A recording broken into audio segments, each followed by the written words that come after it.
This is WPSL Port St. Lucie, the talk of the Treasure Coast.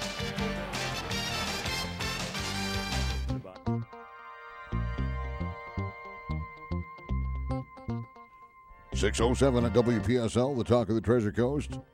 Opinions expressed on the following program are not necessarily those of WPSL. However, you're encouraged to like and share them on Facebook and other social media because it's time for the African American Scene, presented by Howard Insurance of Port St. Lucie and hosted by Rudy Howard. Good evening, good evening, good evening. Always glad to be with you here on a Wednesday night. Boy, lots of stuff going on. And next week, the first Democratic debate. Ooh, how about that? I'll tell you. And in the world of sports, we got Toronto Raptors, the new world champs, and Anthony Davis going to L.A. How about that? And they sent a passel of people back to New Orleans. A lot of stuff going on. And, of course, last night, our illustrious president had his campaign kickoff in Orlando. And I'll tell you what they did today, and I thought it was hilarious. They played segments of his campaign speech 2 years ago and his campaign speech last night. And honest to God, you couldn't even tell the difference. Because as you know, last night he's bashing Hillary. Hillary's not even running anywhere near here, but he's after Hillary again. The Drudge Report reported that he announced his 2020 campaign against Hillary Clinton. Yes, exactly. Yeah, it's like it's insane. And then, they had the crowd yelling, "Lock her up," and, it was crazy. But anyway, any event, I hope someday that we'll be through with that nightmare. And it's so exhausting. And I know from watching the news and listening and reading, people have had it. I know my wife is like, if I turn it on, the TV in the bedroom, she gets up and leaves. She's like, no more of that. I will not. I said, I have to look at this stuff so I can be prepared on Wednesday nights. Well, I'm not going to sit here and look at it. Okay, all right. And let me give a shout out to a nice couple that came to my office this week after listening to the show here on a weekly basis. And I was able to save them some money on their auto and their homeowners. Mm-hmm. So that was pretty cool.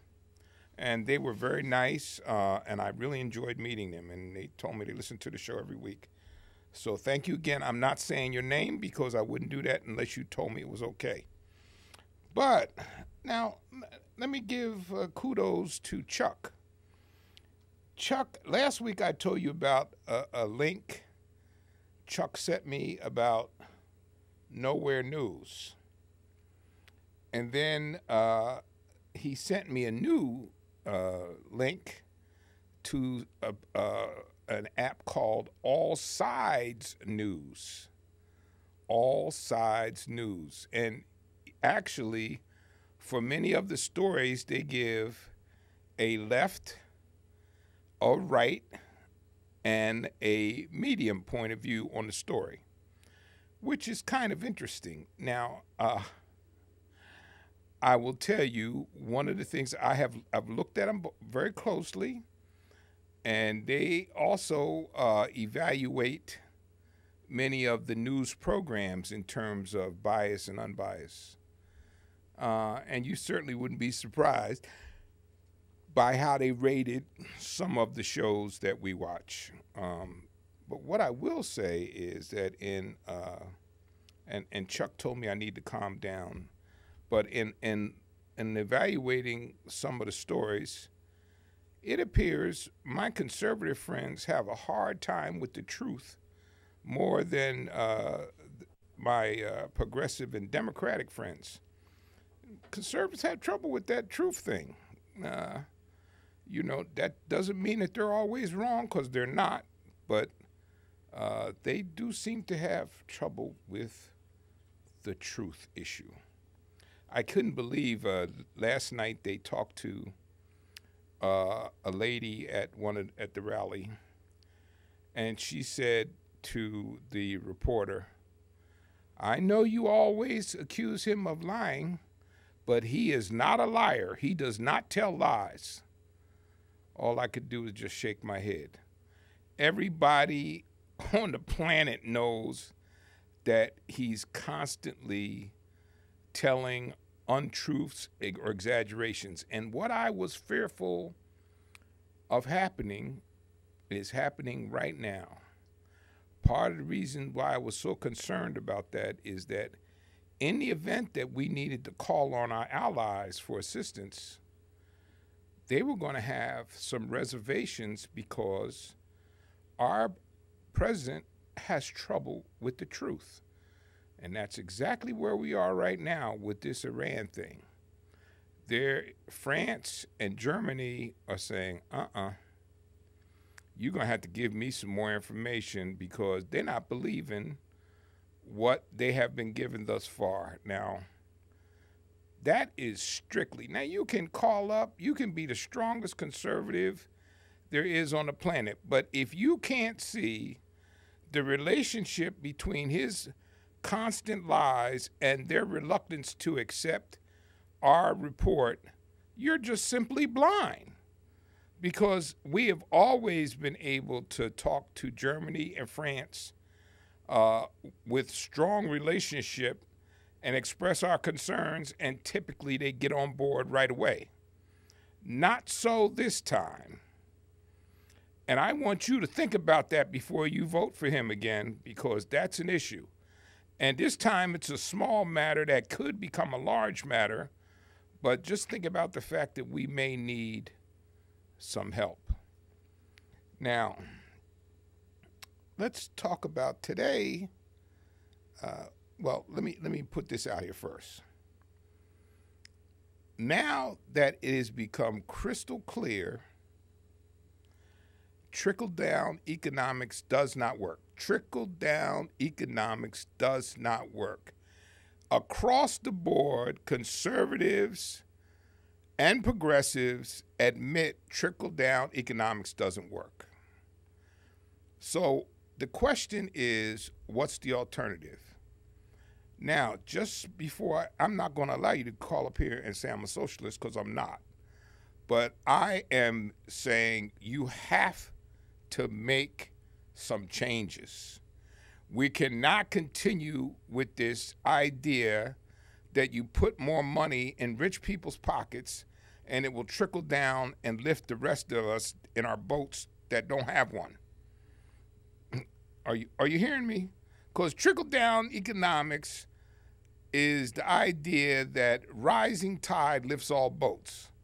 I had a gentleman who used to listen to the show. I don't know if he still does anymore. He came in here one day, and he had a whole folder full of stuff to convince me that trickle-down economics was the only way to go. No, it's not.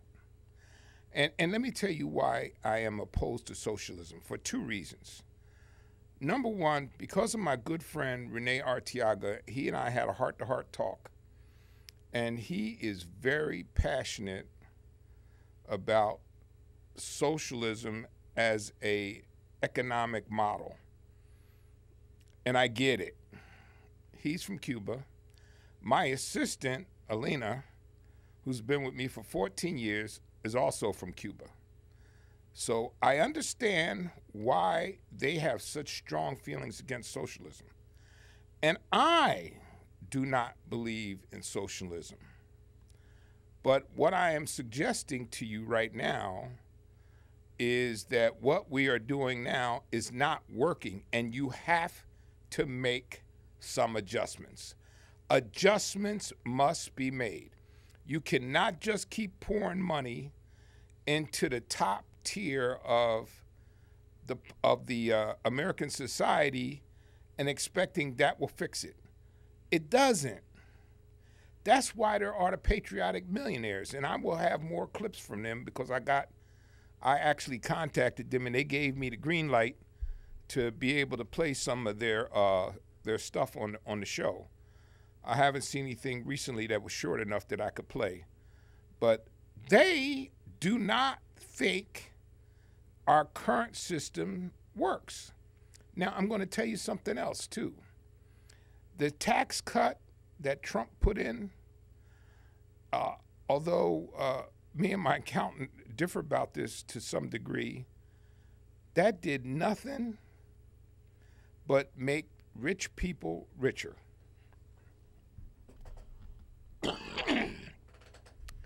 It gave the top 10% like a $940,000 increase in income.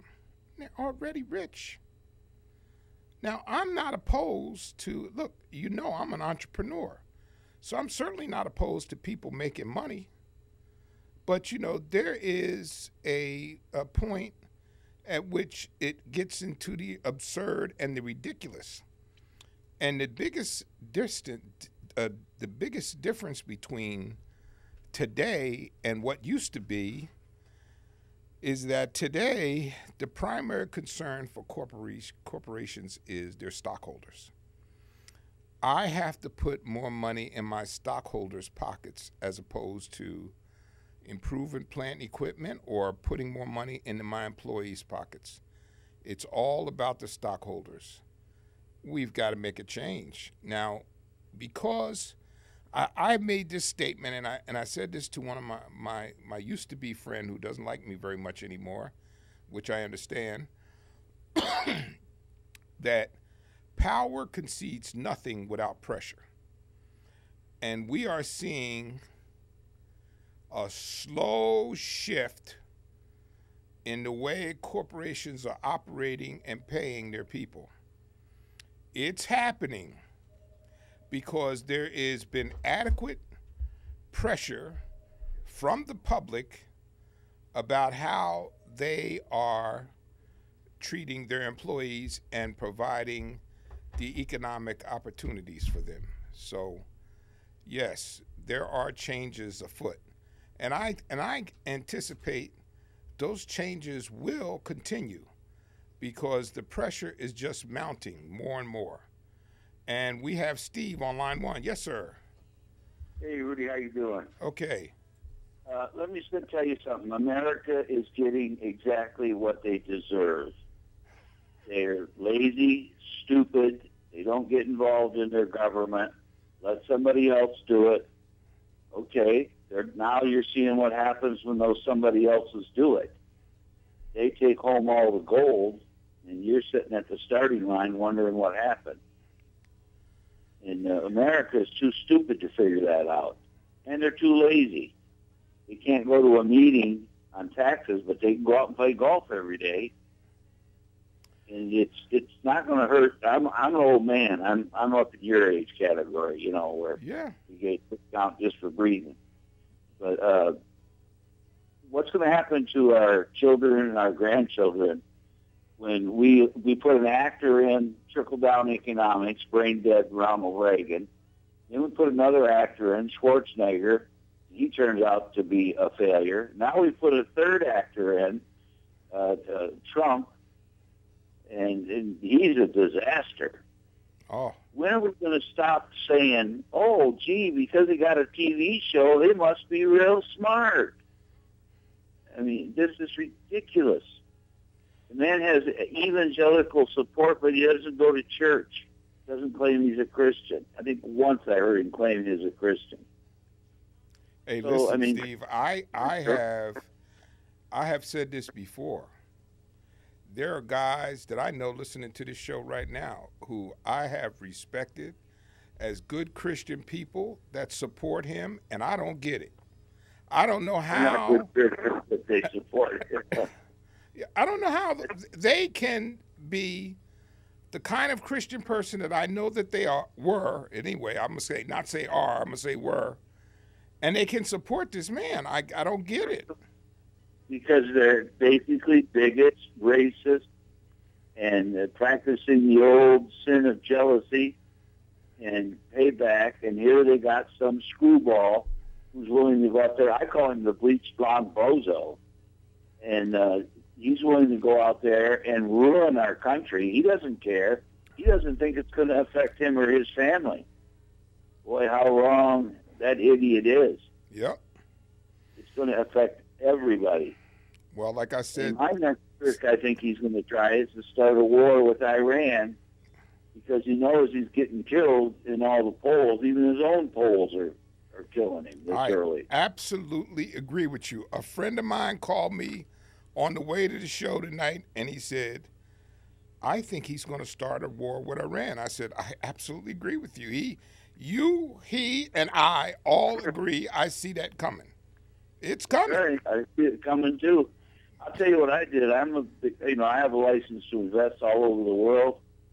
I cashed out all of my stocks. I put it all into cash because I see a recession coming. A lot of other people didn't, but that's how I became a multimillionaire in the last one. I saw it coming, they didn't. Well, I see this one coming, and they don't. But they're going to get hurt bad this time. Yeah. It's going to be like last time. It's going to be worse. Yeah. And we have nothing to fall back on, like you said, our allies. Our military won't even tell the president our secrets anymore because they're afraid he'll go tell the communists. Is that unbelievable? Yes. That's unbelievable. That's massive. And Yeah. this thing about you can't indict a president, that's a policy. That's not a law. It's true. It seems to be just a bunch of people running away from their responsibilities, because that's just a policy. It has no standing in law at all. They're all just being bluffed by it. Yeah, yeah. I would indict him and let the court once and for all rule: is he above the law? Listen, You know, I have said, I've said this before, and I'm going to say it again. There's only one way to deal with a bully. You got to punch him in the nose. That's Even right. if he whips your butt after you punch him, you better punch him in the nose, because if you don't, he will keep beating up on you. And the That's right. only way to stop him is you got to punch him in the nose. You got to punch him, because he'll just lay on you continually. When I was a kid, I moved 8 times in 13 years. So that meant 8 new schools, 8 new people that I had to whip their butt to prove to them that you don't mess with me. Right. But, once they got around the school, don't mess with Steve, everybody left me alone. That's exactly right. And the bully said, no, we don't want nothing to do with him. He fights. Hey, my son America, my son went through the same thing, Steve. When he went to high school, all the kids from Fort Pierce thought any kid from Port St. Lucie was soft. Well, after they had to deal with my son a couple times, they left him alone. They ain't bother him no more, because they said, well, this guy will knock your block off. Well, they forgot your son wasn't named Port St. Lucie. That's right. Yeah. Well, thank you, sir. Until America decides they're going to get involved in their own country and their own destiny, they're doomed. Well, thank you, sir. If this goes on 4 more years, I don't see our country surviving. No, I'm very concerned about that. I got another call, Steve. Thank you for calling. He's such a faithful listener. Bill, how are you, sir? All right. How you doing, Rudy? Okay. Good to hear you in there again.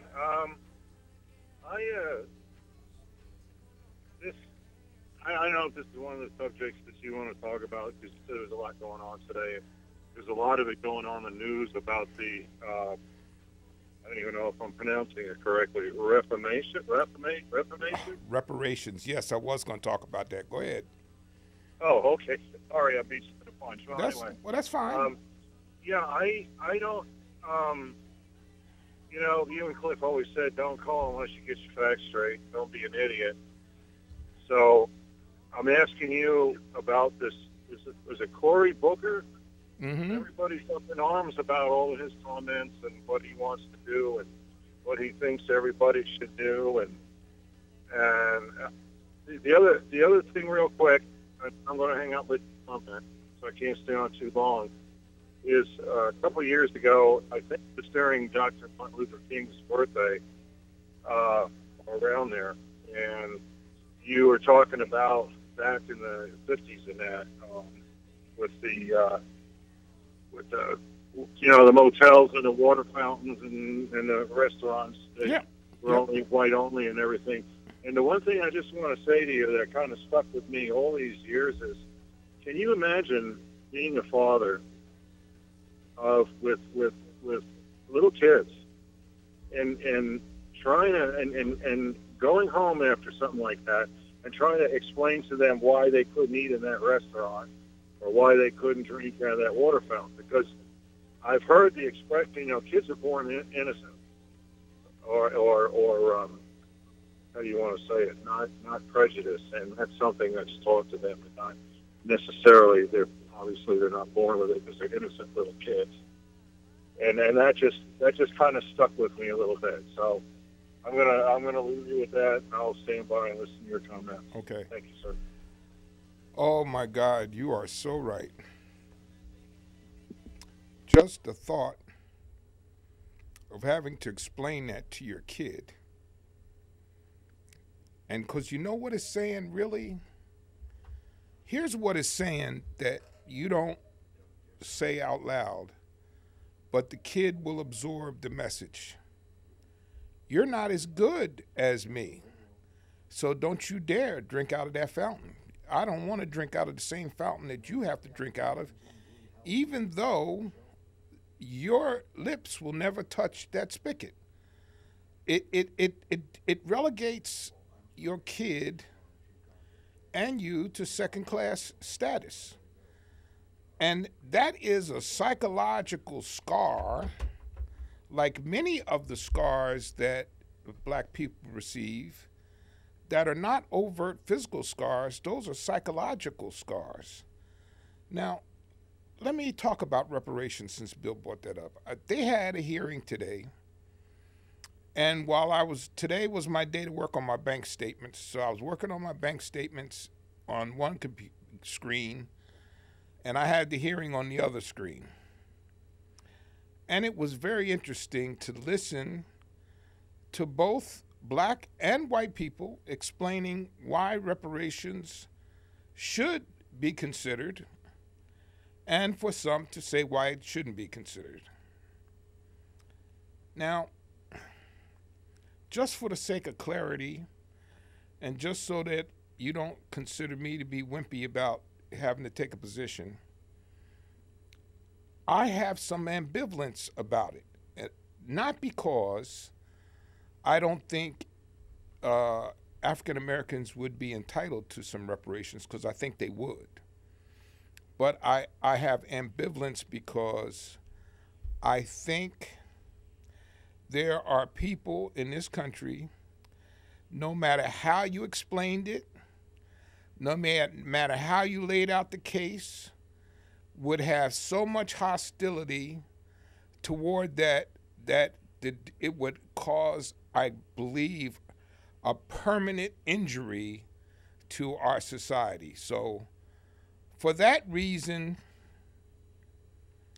I have reservations about reparations. But I don't have any reservations about whether or not African Americans would be entitled to reparations. Now, and I'm going to explain to you some of the reasons why.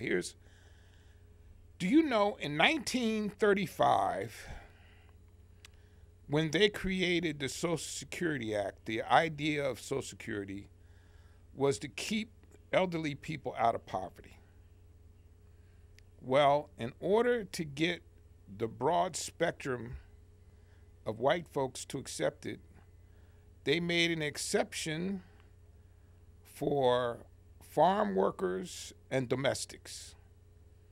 Now, I will tell you, there's probably not a black person listening to this show who doesn't have a family that wasn't a domestic somewhere back there. All of us had domestics I'm going to say, except for maybe those very rare who had all college people in their family, everybody I know, every single person I know had a domestic, whether it was an aunt or a grandmother or whatever. So in essence, what happened was when they passed Social Security, okay, black folks were not allowed to get that compensation. So they were left, and part of what creates wealth, one of the things that creates wealth is property. And Social Security would be an opportunity to accumulate some wealth. And because they were prohibited from getting Social Security, that pushed them down. Okay, I want you to get this. This is not just about give me something just to give me something. There are real things that happen. So you had black folks that couldn't get Social Security because they jury-rigged the law so that farm workers and domestics were not eligible to get it for years and years. So that hurt the economic buying power of African Americans. Now, here's a second issue. When they passed the GI Bill that made it eligible for so many veterans, and that's probably one of the first things that really gave a good lift to the middle class, so many veterans that was able to go to college on the GI Bill, they tried to discourage African Americans from going to college. They wouldn't give them the money, or they tried to redirect them to technical skills, to technical schools. And I can say from a first-hand basis, one of my father's friends who had graduated from Lincoln, which is a black school, he worked at the post office, which at that time was considered a very honorable and good job, which a lot of black folks just could not get. So all of these things are going on. And then at the same token with that GI Bill, there was a redlining process when it comes to buying property. So understand, I would venture to guess, and I don't have any statistics to quantify this, but I'm just going on my life's experience saying this, and this is an opinion, not a fact. I would dare say 60% of the wealth people have in this country is tied to their home ownership or property ownership. I see you nodding your head, so you don't disagree with me there, Cliff. No, don't disagree there. Yeah. So if you are prohibited from buying a house and to getting that home ownership to help enhance the wealth of your family and your grandchildren, you're behind the eight ball. And you were pushed. You didn't create that barrier. That barrier was put on you. So the question becomes, how do you fix it? Now, I don't know that giving everybody a check is the answer. I'm not advocating that.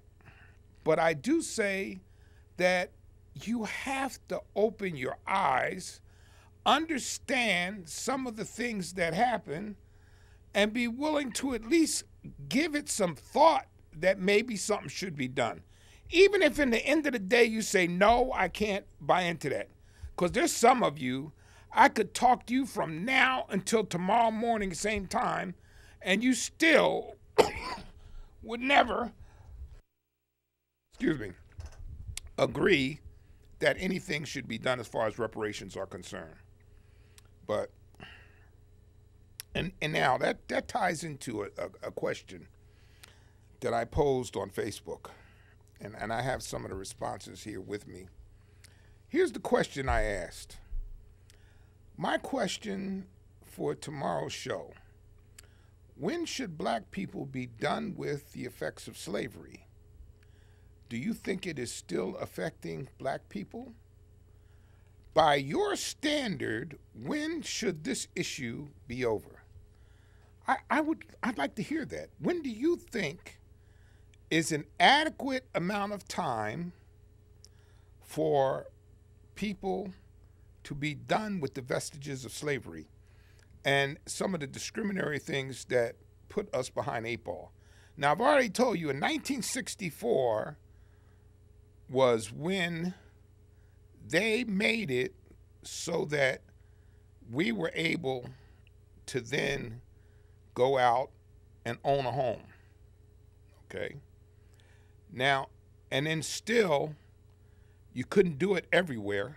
If you can remember some of Martin Luther King's marches through Chicago, where the white people was just hell and bent for murder, that you were not going to live in that neighborhood, and some of the other places, then you understand that if I can't buy a nice house in a nice neighborhood and develop equity like you do, I'm behind 8 ball. I'm behind 8 ball. And now, let me tell you that. Here is the other point to this.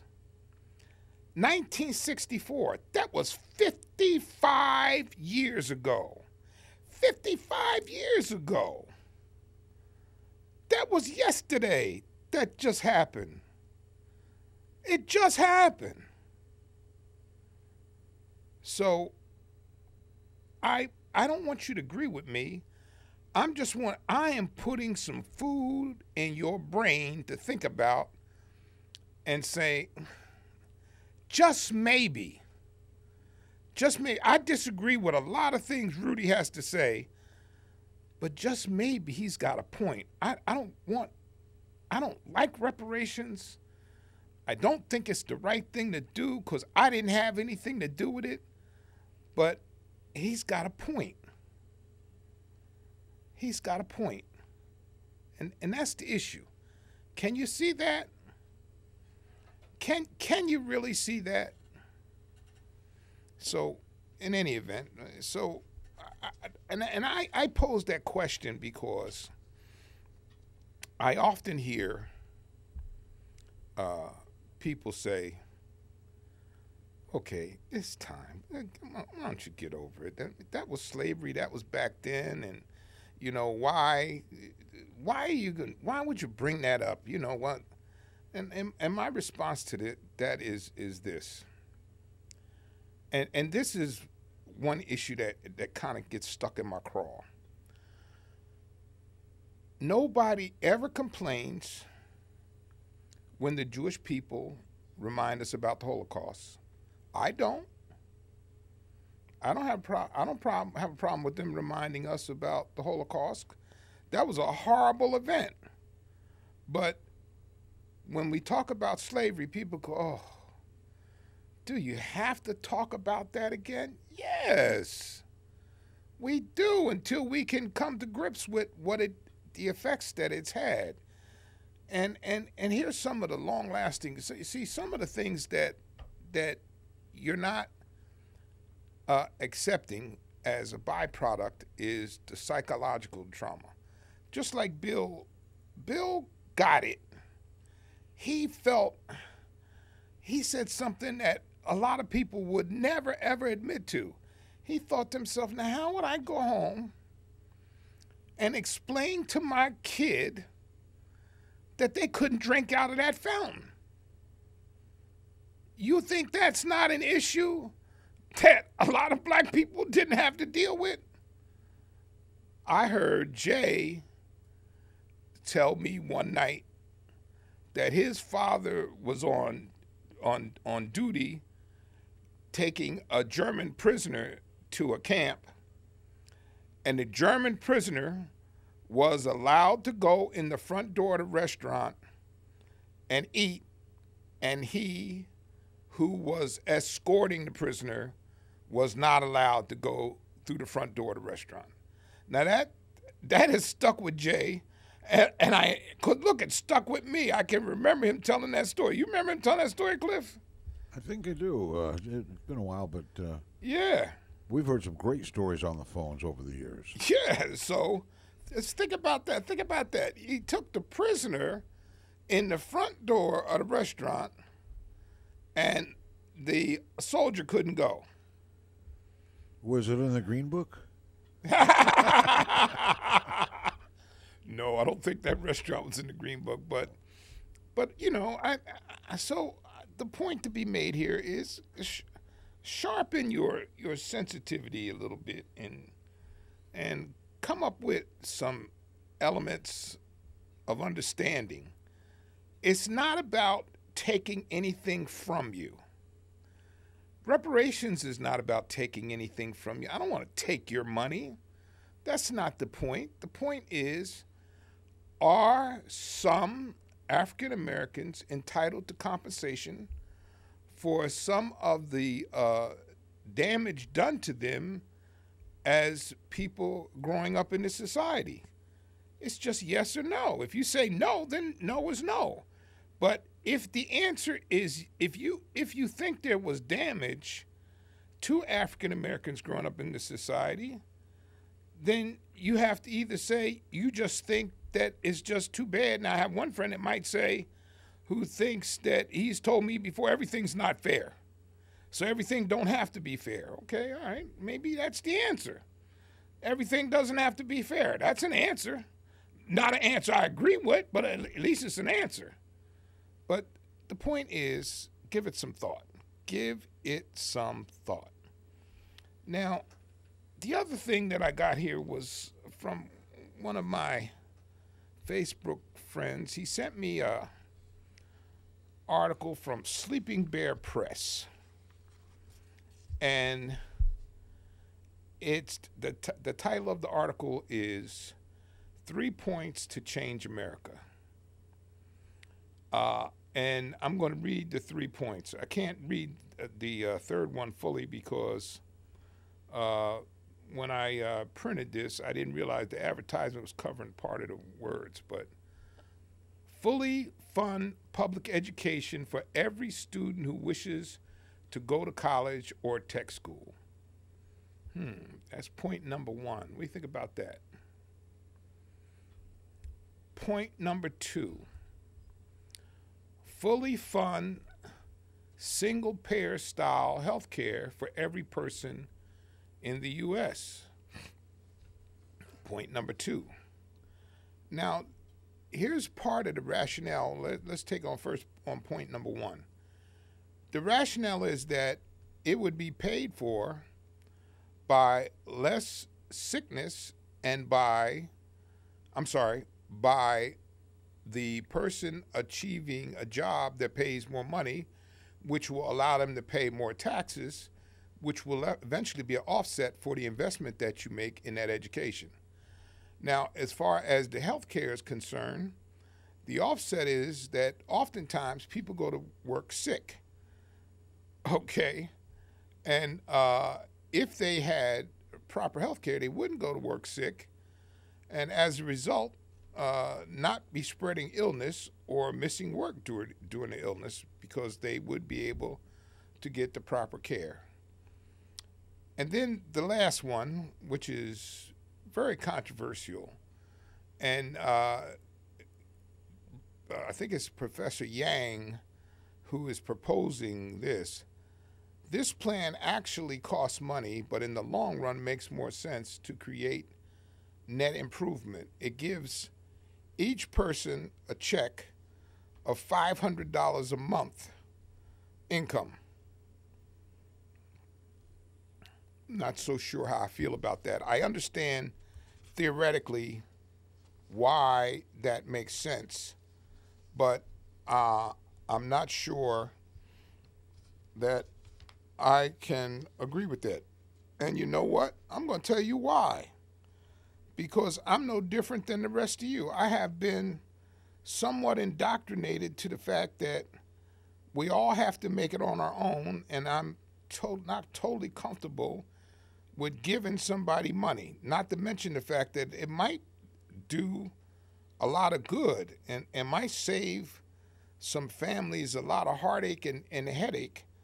But I've been indoctrinated all my life into that, about not giving people too much, that they should have to work also to achieve success within our society.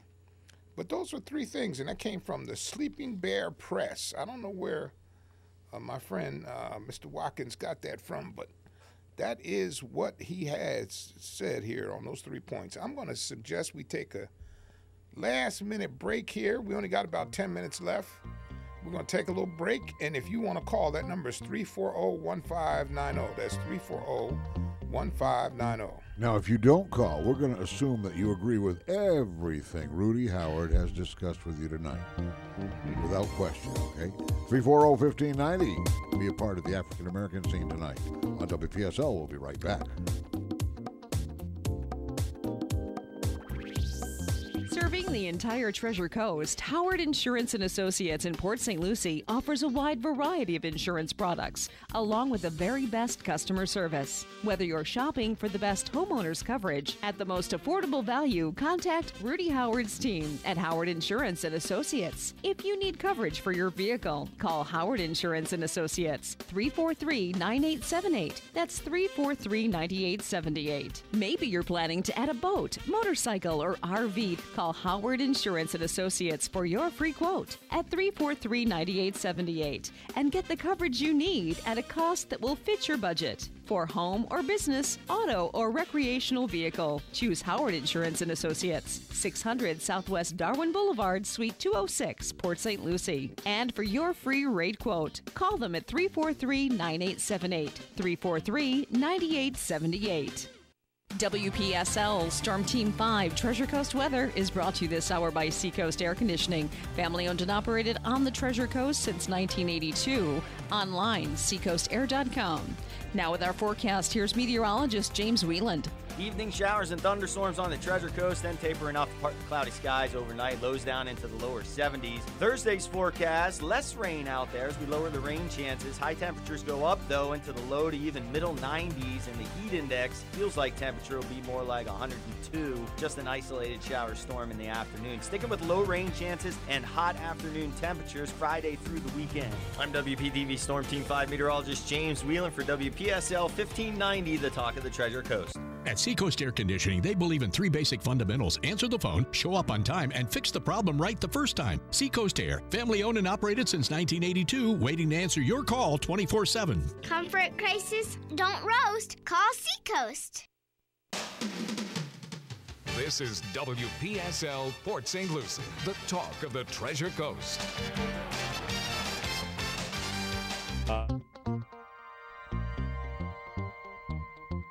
We now return to the African-American scene with Rudy Howard.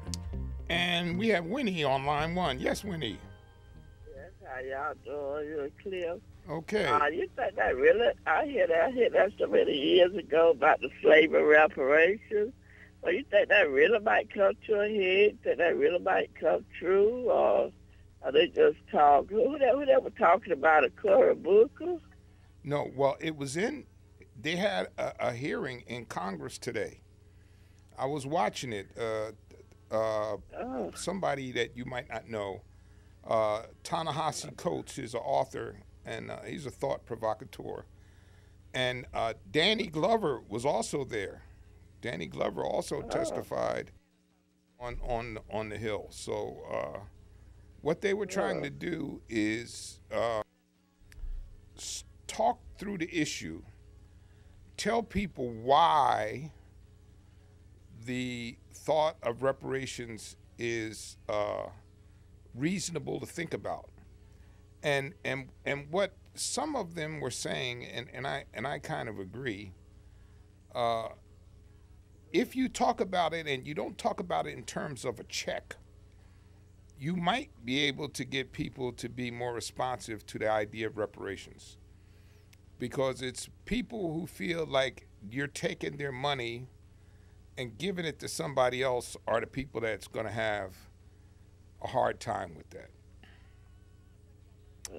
So I don't know. I think, like I said, I think there's enough things that have happened that there would be a righteous reason to get reparations, but I have apprehensions because I'm concerned that it would cause our country great harm. Yeah, but it never had happened all them years way back from slavery to now. No. So some people say, "Oh, don't wait on it. Don't count your blessing." What you think about the Central the five guys, they beings now, Central Park 5? Yeah. You know, they got accused. They were kids. I remember that happened like 1989. I never did believe they did that because it was kids. I didn't and either. And the police, they railroaded them. Huh? I didn't, Winnie, I didn't either. And I was living in New York at the time. And I remember when Trump put that full-page ad in the paper, there was no chance they were going to get a fair trial. Because I don't know if you saw it or not, but he put an ad in the full-page ad in several of the papers asking for the death penalty for those 5 kids. And I heard about it. Yeah, and April Ryan asked him yesterday, did he have anything to say now that those kids have been exonerated, and he wouldn't say a word. Well, he said, let me repeat what he said. There are 2 sides to the issue. Although the guy confessed that did it, his DNA matched the DNA that they found at the crime scene, but he said there's 2 sides to the issue. It really ain't no 2 sides, is it? I don't think so. Really, kids were innocent. They were innocent all the time. He probably just couldn't answer it. Can't answer a simple question. Yeah, he was racist and stuff like that. That's probably why he did that, took about those kids. During that time, they was kids. I know. And things like that. Well, you know, they said they pay him $41 million, but really, that really ain't going to bring back the 10. But how many years they spent in there? 10 years? 12. Some of them as much as 12 years. 12 years. It really sure ain't going to bring back them 12 years, though. And one of them said they got raped. Oh, such a 16-year-old got tried like a dog. Yeah. They got raped. They got treated terrible. They got treated rough. I saw. Did you see the thing on Netflix? I was hearing about it. I saw all 4 parts of it, and I sat there with tears in my eyes. It's a movie or a documentary. It's a 4-part documentary, and it goes through the whole thing that happened with them. And I sat there with tears in my eyes because I was like, golly, those kids went through that? Oof. Right, that's what they said. They said they went through that. Yeah. Got raped and everything. The grown men really put it to them. Yeah. They went through that as kids. That's bad. And somebody was talking, where were the parents when the police railroaded them? Some of the parents weren't allowed to come in. They had one. No, that's part of what the whole thing was about. They interviewed and kept some of those kids, and some of the parents were not allowed. There was one strong lady that she came in there and she took her son out of there. She said, he's coming out of here with me.